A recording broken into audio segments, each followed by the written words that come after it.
Hey, Chris. Good. You're from the beer guys. Awesome. You ready to brew a batch of beer? All right.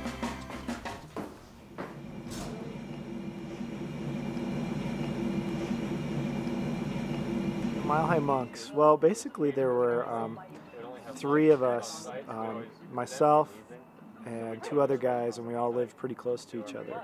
And we all brewed beer, and we decided it was a lot easier to brew with friends. So every Friday night we'd get together and we'd brew and bottle and do different things at different people's houses. And after a while we were like, wouldn't this be fun if there was more than just three of us? Moved here in, I think, 2007 of November. October. Oh yeah, November 1st of 2007. And we met through a friend of his at his work in Arizona. And they said, hey, call these guys up. They have a brew club out in there. And they brew beer.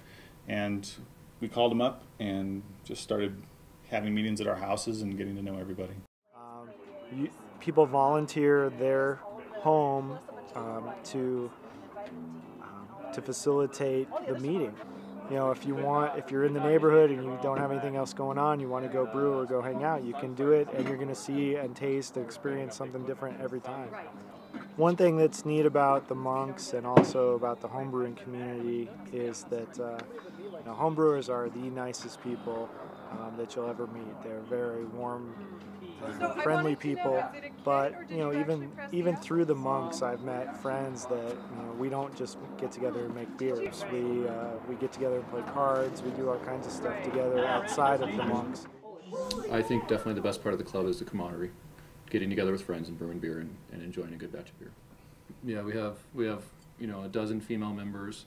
We have half a dozen gay members. I mean, everybody's welcome. Everybody gets along.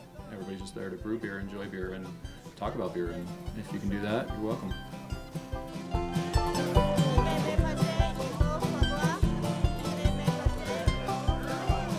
Well, when you show up for your first Mile High Monks meeting, you should expect that there's probably no signs outside of someone's house.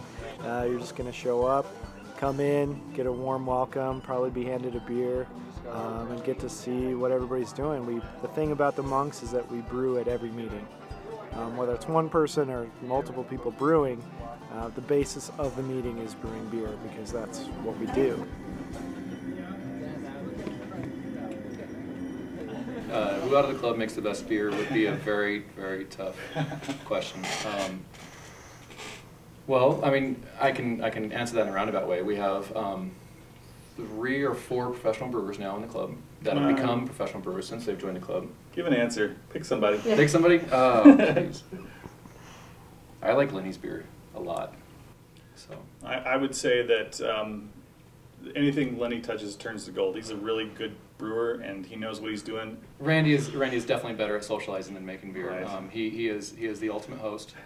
I tend to get in the brewery and kind of focus on the batch. Right. I tend to. I've actually made a rule where I have to not drink beer when I'm making beer, because it'll just end up, he'll take over and he'll have to finish the batch for me, and then I'm just everywhere and I'm nowhere near the brew kettle. The goals and aspirations of the monks are determined by the monks. I think in the long term, it's there again, it's the fellowship, it's the partnership of everyone. Our goals are just to be us, and we always have that. So I think in 5 years the club will probably be as it is now. Just a bunch of friends coming together and brewing beer and hanging out and having a good time. I think that's kind of where it needs to be. The club is perfect just the way it is. The point of the club is to keep it simple.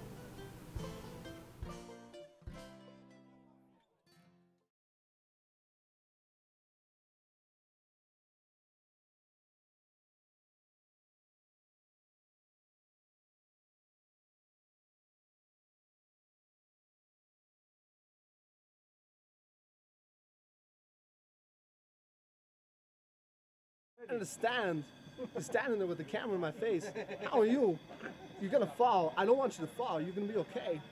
Hey, you, with that thing in your hand, it's a boom mic. I know a thing about boom mics. Hey, number 2.